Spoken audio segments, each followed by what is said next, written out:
Bom dia, boa tarde, boa noite, or whatever the case may be. My name is Marcus, and I am the host of the Black Brazil Today YouTube channel, as well as the blackbraziltoday.com blog, where I analyze Brazil from the perspective of race. So tonight, I wanted to take another look at some just amazing things that maybe a lot of us don't know about the great Edson Arantes do Nascimento, the great king of soccer, Pelé, who died on December 29th last year, just like, what, I don't know, about 10, 12 days ago now. Um, as I said in my previous video when I saw like the last few days of Pelé, matter of fact, it had been several months that I had been seeing the deterioration of his health, and I just kind of knew that the end was near. And I didn't get around to doing another piece about him. I just had that feeling. But the previous 2 years, I had done something to cover his 80th birthday and his 81st birthday. And in October of 2021, I did a story where I was just talking about, how much would Pele be earning if he was playing at his peak or his prime or his top earning potential when he was playing in the 1970s. And it was pretty shocking to come to what some journalists and people who adjusted some of his salaries and just adjusted them for how much he would be earning in 20 at the time 2020. And I just have to admit I was a little bit startled to see the figure that they came up with. So I want you to keep in mind as I go through this piece that this is from 2021, but it's using numbers and it's using athletes at the according to the teams they were playing with in 2020. I know that some of the people listed in this article today no longer play for the teams that they played for in 2020. So I want to make that clear.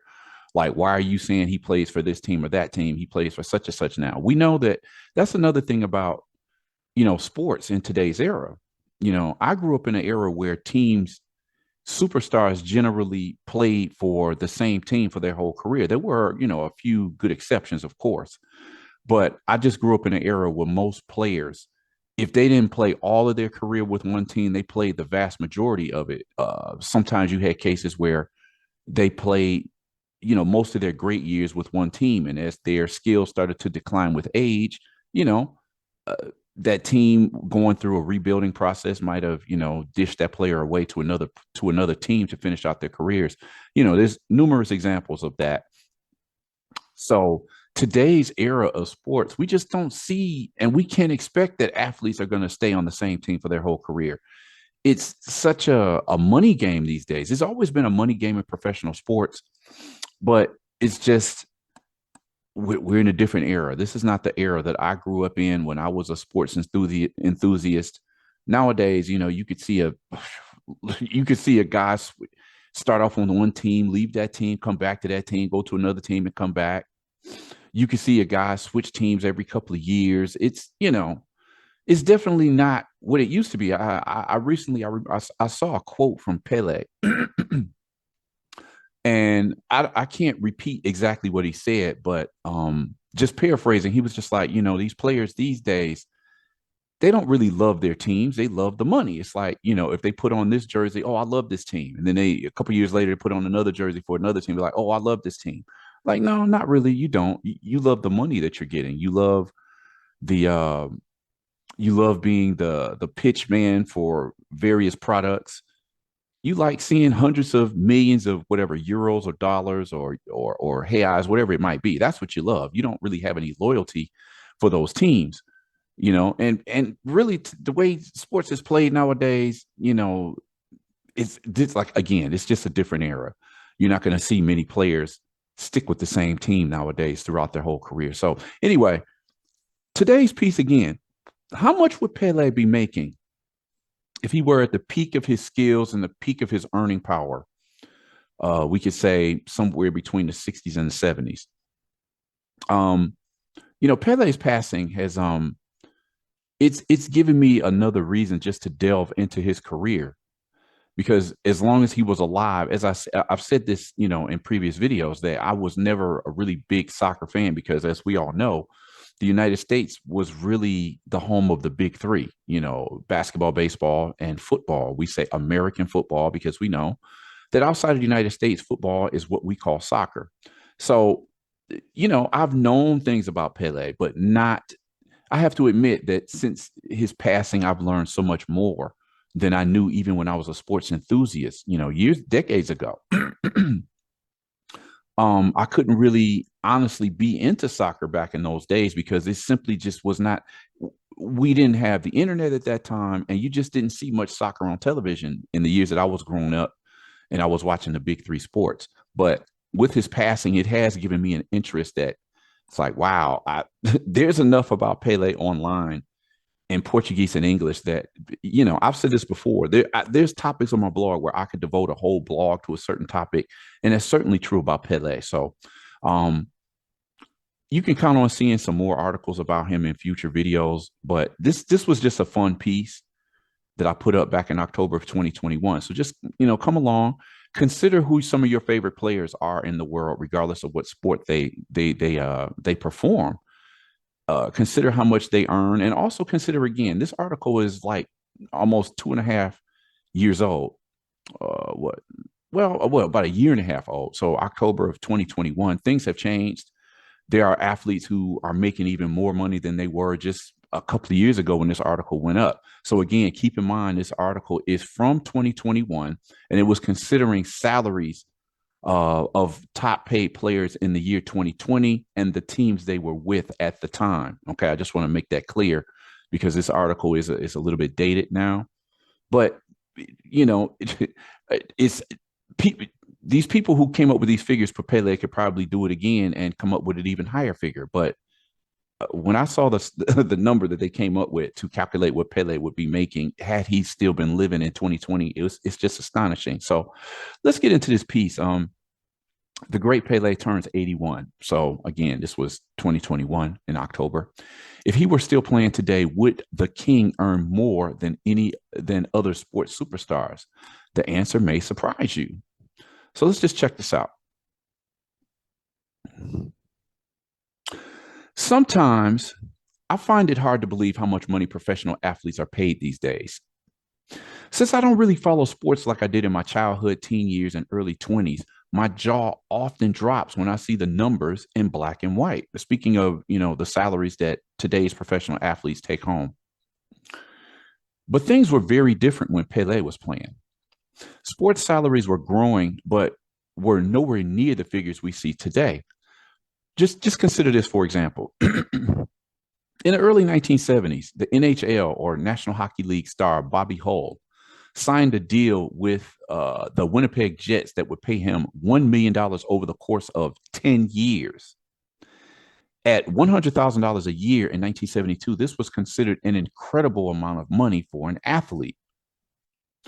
This is the great Denver Nuggets guard, David Thompson. A lot of you, well, I know people from the new generation may not be familiar with him, but he was another player who people say was Jordan before Jordan.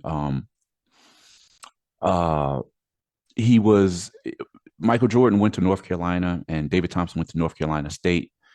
Had an incredible career at North Carolina State. He defeated the UCLA Bruins in an upset before he decided to go to the old American Basketball Association in the mid '70s. Um, David Thompson had this incredible vertical leap. He and the great Julius Dr. J. Irving, who was my personal childhood favorite, they participated in the first ever slam dunk competition, I think in 1976, in the last year of the American Basketball Association. Uh, Michael Jordan chose David Thompson to induct him, to give him this, make the speech that inducted Michael Jordan into the Hall of Fame. So David Thompson was an incredible player. I think he never really got his due because of, towards the end of his career, injuries, drug problems started to accumulate to, I don't think he really reached the historical position of accolades that he should have received, because I think his career ended a little bit earlier than it should have. Um, Being in Detroit, just things I remember about David Thompson. At the time in 1978, he scored 73 points. I think it was like April 8th, 1978, and it was in the old Cobo Arena in Detroit. And this was the year before the Detroit Pistons moved to the Pontiac Silverdome. At the time, that was the second highest total of a NBA player in a single game, right behind Wilt Chamberlain's 100 points. David Thompson seemed to have a thing with coming to Detroit, because in 78, on the last day of the season, he scored 73 points. He was going head to head with another NBA great, George Gervin, on that last day of the 1978 regular season. They were like a couple percentage points of difference. And Thompson scored 73 on that day against the Pistons in Detroit. George Gervin needed 58 points to secure the scoring title. So later on that day, he scored 63 points and secured the scoring title by just a couple percentage points. That had to have been one of the greatest days in basketball history. The unfortunate thing is that David Thompson was playing the Pistons. I don't think that game was ever recorded. I would love to see that game. I just remember seeing the headlines on the Detroit Free Press or the Detroit News the next morning showing David Thompson scored 73 against the Pistons. The following year, when the Pistons moved to the Pontiac Silverdome, this same David Thompson was the MVP of the NBA All-Star game, which was played at the Pistons' new home in the Pontiac Silverdome. Just a couple of interesting facts about David Thompson. So by the late 1970s, the Denver Nuggets guard David Thompson signed a 5-year contract for $4 million that would make him the NBA's top paid player. That would have broke down to about $800,000 a year.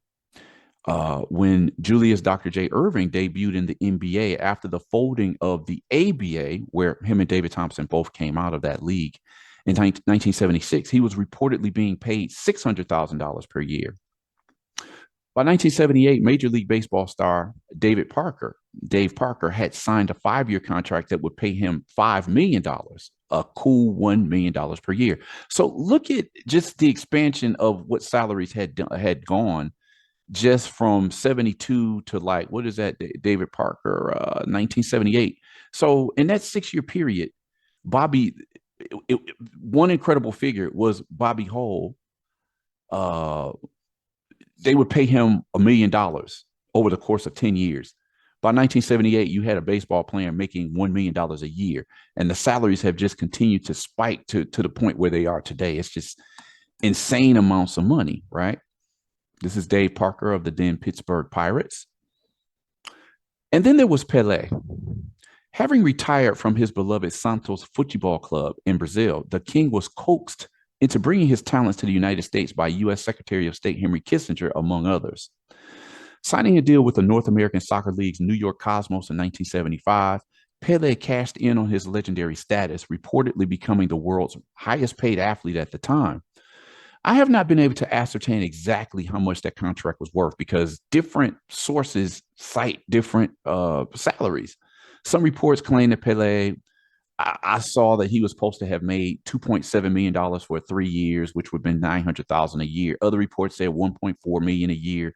Others claim it was $2.8 million a year between 75 and 77 when he retired for the last time. I'm still trying to figure out which of those figures is correct, but it's estimated that Pelé was the top paid player in athletics and professional sports at that time. So this is Pelé with Henry Kissinger. This was an enormous figure of money at the time, especially considered that soccer wasn't even a popular sport in the United States at the time. It still really isn't. The idea was for Pelé to make the sport more popular among American sports fans, which he did for the time he was in New York. Before Pelé's debut with the Cosmos, the team's home games were attracting less than 5,000 fans per game. By Pelé's last and most successful year in 1977, the team was bringing in more than 40,000 people per game. For Pelé's last game in August of 1977, 77,691 people showed up to bid the king farewell. Needless to say, Pelé's popularity clearly justified his enormous salary. Now, another thing I want to point out when we talk about how important Pelé was and the impact that he had on soccer. Uh, I mean, it's just it's something. It's hard to calculate. I mean, he was the biggest soccer star in the world at the time when he retired in Brazil and came back out of retirement to play for the Cosmos. Uh, I mean, the thing is, a lot of people say that it was because of Pele's stint with the New York Cosmos that would eventually lead to the United States hosting the World Cup in 1994, which coincidentally Brazil actually won that World Cup. I mean, just to look at the figures of how many fans he would bring in to a sport that was just simply not popular. And just to show again the impact of Pelé, when he retired again in 1977, it wasn't too many years later before the North American Soccer League actually folded. I think it was in 1984. So Pelé brought his talents and the hype and the earning potential and the his popularity was felt immediately in New York, where they went from stadium to stadium. I think once upon a time the Cosmos were playing at Yankee Stadium. They may have played at, I think, Giant Stadium in New Jersey for a while. I think they switched stadiums like 3 or 4 times. The Cosmos did while Pele was in New York. Incredible time, it's nothing that I'm going to remember because they didn't. Soccer just wasn't really televised in the U.S. at that time. Plus, I was just too young to even really be into soccer. I would years later I would actually get into the big three sports, and by the time I really started getting into sports, Pele had already long retired. So anyway, let's see. Where are we? Okay, so this is Pele during his stint with the New York Cosmos.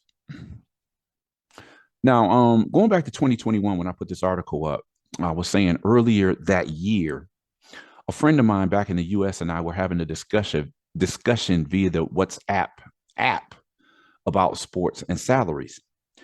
For the sake of comparison, I dug up a salary report of NBA basketball players from 1986, like 9 years after Pele had retired. When you look at the numbers and compare them to what superstars are making today, you can kind of understand my reaction.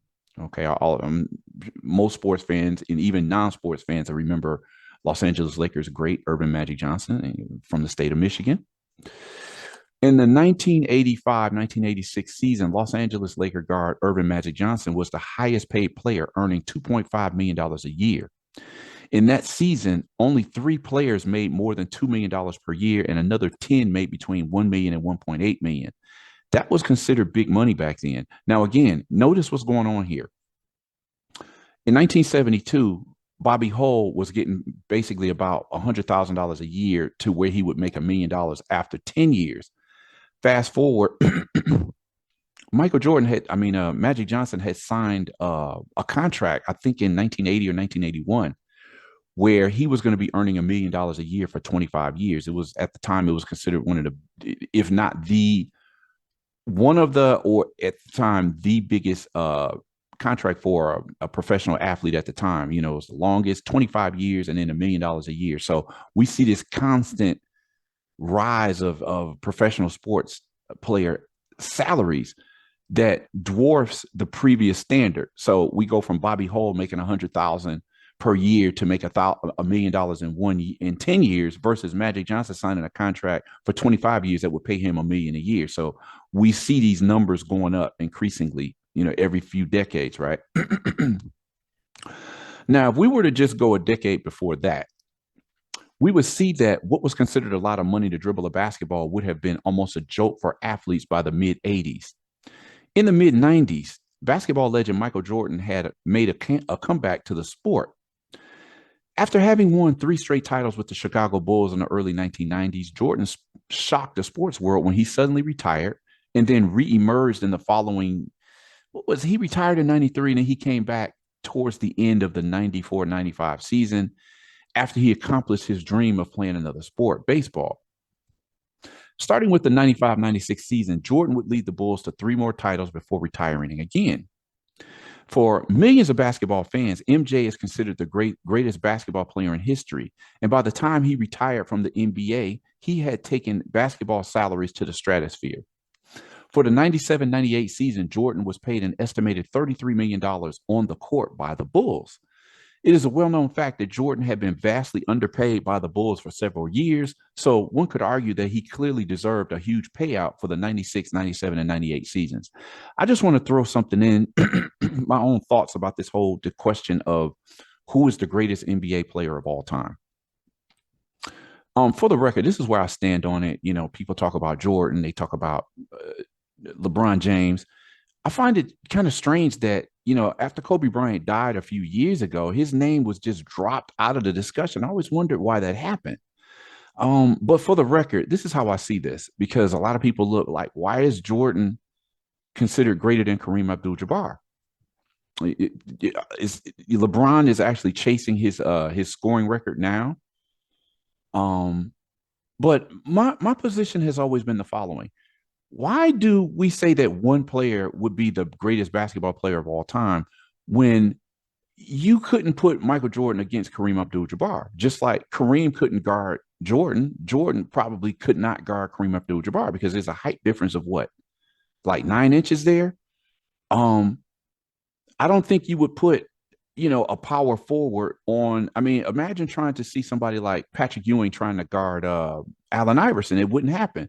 So my position is whatever sport we're talking about, whether it's basketball, football, baseball, hockey, soccer, whatever it may be, I don't think we should be defining people as the greatest of all time in a sport because everybody plays a different position.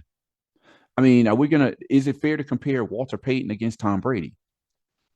This is what my argument is. Could we say that Michael Jordan is the greatest shooting guard of all time? Would it be too much to say that Tom Brady is the greatest quarterback of all time? I just don't think it's a fair argument to take one player who played a certain position and call him the greatest of all time in a sport when there's several different positions that people play. You know, can we have the greatest shooting guard, greatest point guard, greatest center, power forward, and small forward? I think it would be, to me, that would be a more reasonable way to discuss who could be the greatest at whatever position that they played. Just like I can't compare quarterbacks to wide receivers to running backs to linebackers and defensive backs. I just think that's an unfair discussion. That's just my 2 cents on that discussion. So even so, it is still astonishing that in 1 year, MJ earned more money than an entire contract signed in 1981 by Magic Johnson. Again, 25 years for 25 million. Johnson's deal with the Lakers at that time was the biggest in professional sports history and would pay him $25 million over 25 years. Now compare this to Kansas City Chiefs quarterback Patrick Mahomes' 2020 deal that would pay him $450 million over the course of 10 years. And this figure is totally laughable. In fact, even Jordan's elevated salary from 23 years ago is matched or surpassed by 21 current NBA players, and this salary standard goes across the board in professional sports.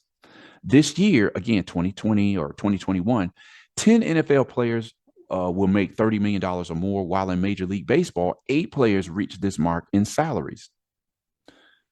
You know, this goes to show, well, maybe not. I see the only guy on here who has switched teams since this article came out would be James Harden. I guess he won it out of Brooklyn. What was it, last year, the year before? But this goes to show. I mean, how many teams? Just these guys right here. I think Steph Curry has spent his whole career in Golden State. I'm not sure. Again, I'm not the sports enthusiast that I used to be, but we know that Kevin Durant has been on a few teams. We know the story of LeBron James, and I'm quite sure Kyrie Irving has been on a few teams. So this just reiterates the point that I made, earlier in this article. So within the United States, we know that the NBA, NFL, and NBA or MLB are considered the big three in team sports, but this isn't the case globally. Step outside of the US and look into the world of football, or what we call soccer, and you see that top athletes in that sport make salaries that are nothing to sneeze at. Keep in mind, I'm only considering the salaries that these athletes are paid by their teams, not including the sometimes even more lucrative deals that they sign to endorse products. There was something I wanted to point out here. Just again, the point that when we're in Brazil and we talk about football, we have to make sure we're saying futebol americano, American football, because everywhere else in the world, what we call soccer is known as football in other countries. It's only been in recent years that there's actually been a push to try to popularize American football in Brazil. It is growing, but I don't think it will ever be able to compete with what they call futebol or soccer in Brazil. It's funny because I think NBA basketball is even more global than American football. American football is big in the States, but where else is it big? Even basketball, baseball is certainly big in a lot of countries around the world. But how many countries can we name that NFL, national, American football? Name me some other countries where that sport is popular. Let me see here. What was my last point? Okay, talking about salaries, even not including the endorsements deals that athletes you often get. Michael Jordan being a great example during his first stint with the Bulls, he was making more money with his endorsement of products than he did actually playing for the Chicago Bulls. Do you need any examples? Let's go there. According to reports, Paris Saint-Germain forward Lionel Messi took home over $97 million in 2021 alone. The second highest paid soccer player in the world in terms of only on-field salary was Manchester United forward Cristiano Ronaldo, who earned $70 million. So, considering these numbers, Messi and Ronaldo make 52 million and 25 million more than the NBA's highest paid player at the time, Stephen Curry, who took in a measly $45 million in that same year. Now, of course, we know that Stephen Curry has actually increased how much money he was earning. This was just a couple of years ago. I mean, it's amazing. I just saw something that said he just signed his second $200 million basketball contract. That's insane amounts of money. That is just, I mean, again, just consider the figures that I'm talking about. You go back to the end of the 1970s and a guy earning $800,000. That's considered the top salary in the National Basketball Association. I mean, I know some of the players who have retired, 20, 30, and 40 years ago, I know they must be kind of jealous to see how much money these athletes are playing. You could look and see that in some cases, some of the top paid athletes of the late 70s and early 80s, in their entire career, some of the guys who are earning their earnings now, they're making more money in 1 year than some of those athletes made in their entire career. Just, again, insane amounts of money being thrown at these athletes these days. So, what's going on here? How is it that these soccer stars and European leagues are making so much more money than the NBA's highest paid player? Well, in reality, the salaries of both Messi and Ronaldo for 2021 include huge signing bonuses, which is also the case with Dallas Cowboy quarterback Dak Prescott, whose new contract would pay him an average of $40 million per year for 4 years. And it was inflated even more by a signing bonus of $66 million. My whole point here is that today's pro athletes are making sums of money that were simply unimaginable 40 years ago. Which brings me to my next point in question. If superstars such as LeBron James, Neymar, and Francisco Lindor are clocking $30 to $40 million per year, not including signing bonuses, how much would old school legends be earning if they were playing today? I've often pondered this question when I think of the greats that I grew up watching. 50 years ago, the great Pelé, Edson Arantes do Nascimento, again, Pelé just died on December 29th. He had just come off of winning Brazil's unprecedented third World Cup championship out of its previous 4 attempts in a period of 12 years.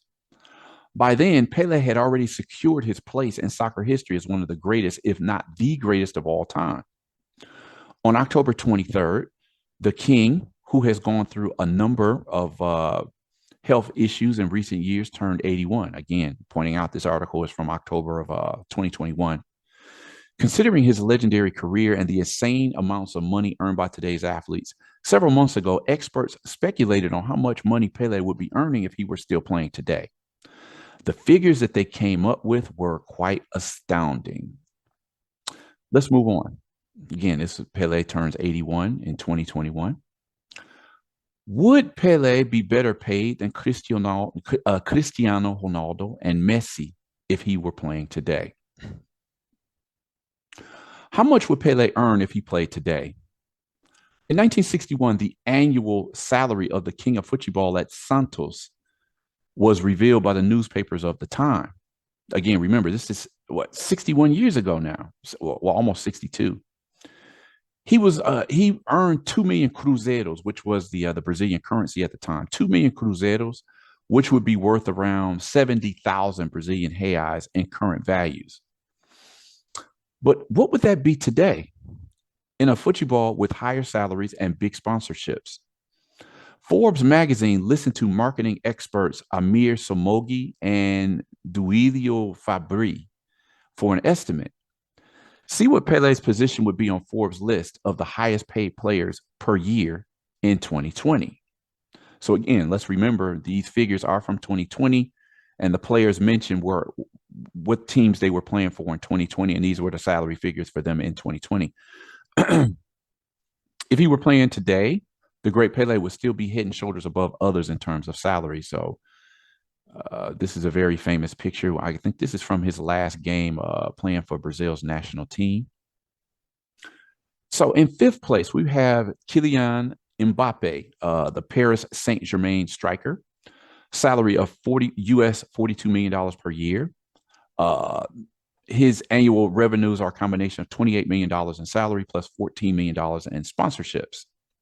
In fourth place comes Neymar, Paris Saint-Germain striker, salary of $96 million per year, $96 million. The sum of Neymar's annual income is $78 million in salary, $18 million in sponsorships. Third place brings us Cristiano Ronaldo, a Juventus striker, salary of $117 million per year. Sum of Cristiano Ronaldo's annual earnings, $70 million in salary plus $47 million in sponsorship. In second place would be Lionel Messi, at the time the Barcelona striker, salary of $126 million per year, which is a combination of $92 million in salary plus $34 million in sponsorships. So $126 million for Lionel Messi. This was according to 2020 figures. Where would Pelé stand at the height of his career and the height of his earning potential if he were playing today? So let's take a look at this. This was reported in Forbes magazine. So what is it saying here? With a US dollar sum of $223 million a year, Pelé would be the highest paid player in the world if he played today. In exclusive interviews with Forbes, experts compare the values of the king of football to Messi, Ronaldo, and Neymar. $200 million a year. Think about that for a minute. I mean, I just cited that Stephen Curry just signed a deal. I think it was 4 years for like 250 million, 200 million, something like that. 4 years. They're saying that Pele would earn $223 million a year. Now, of course, I'm saying that's what Stephen Curry signed with the Warriors. I don't know how much he gets in endorsements, but either way you look at it, $223 million in a year, that is I don't even have words to describe. I mean, that's like almost 100 million more than what Messi was making in 2020. Insane, just absolutely insane. First place would be Pelé, the ex-striker for Santos and New York Cosmos, with a revenue of $223 million per year if he were playing today. The sum of Pelé's annual revenue, if he were still playing today, is $126 million in salary, image rights, and sponsorships, plus $20 million in individual sponsorship and $77 million in sponsorship loyalty quota. So suffice it to say, according to these estimates, if Pelé were still playing today, he'd still be the king. So this is a piece from the Lance website. Again, it's considering 2020 top salaries for athletes of that year. Again, just insane, ludicrous amounts of money.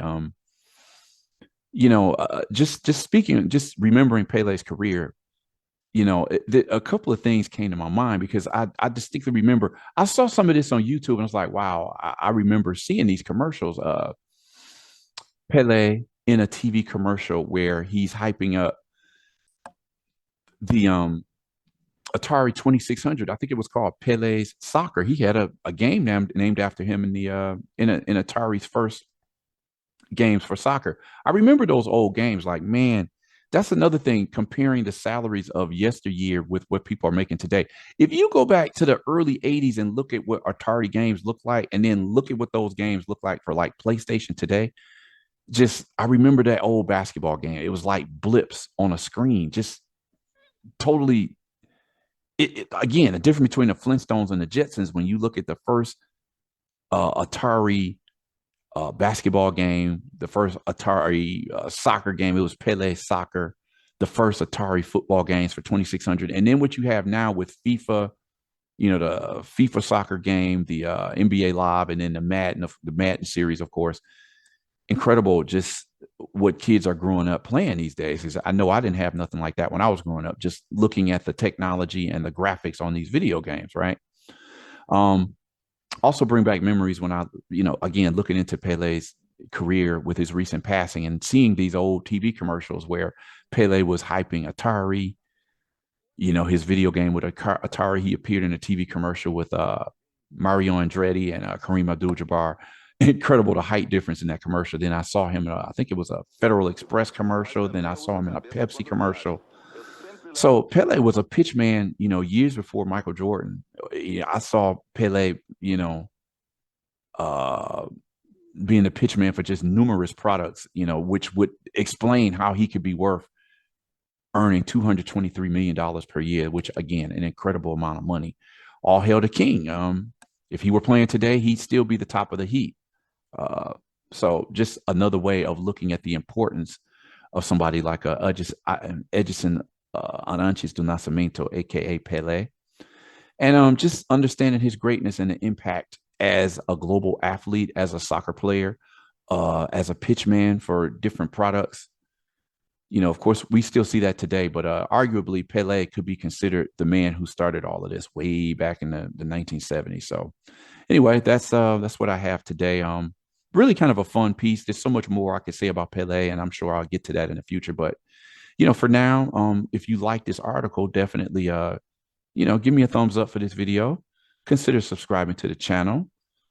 Share the video, just something to talk about. And if you're interested in seeing more of my videos, definitely smash that notification button so you'll be one of the first people to get my videos when I post them up. So with that said, I'm gonna cut the video here, and hope to see you guys in the next video.